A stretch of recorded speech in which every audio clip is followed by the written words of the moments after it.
Hello and welcome. It is Tuesday and it is absolutely boiling today. It is well over 30 degrees, but we're enjoying the sunshine here in Normandy. And today we are going to be talking about capital gains tax for our UK residents who have a second property here in France. So over to you, Suzanne.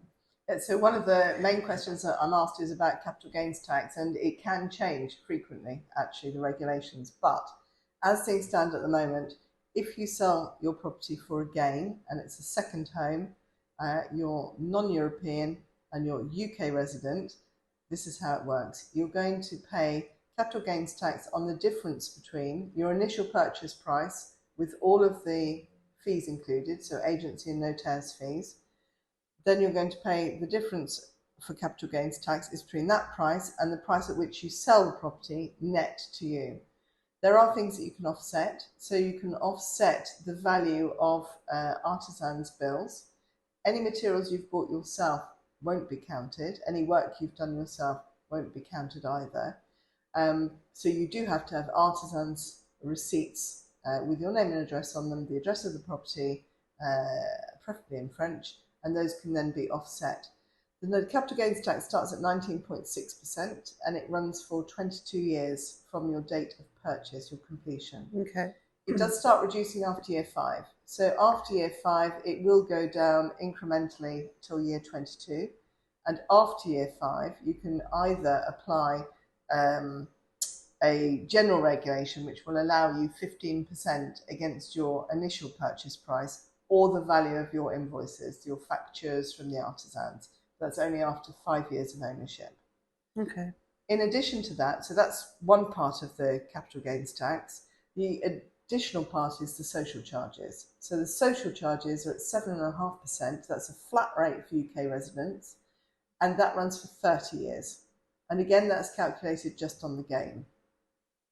One other thing is, if you sell for more than €150,000 net to you, then it isn't the notaire who calculates your capital gains tax. It's a separate body, often called the SARF, that's one of them, and they do the calculation and they underwrite it in case there's any follow-up from the tax services. So they will underwrite the calculation to make sure it's correct.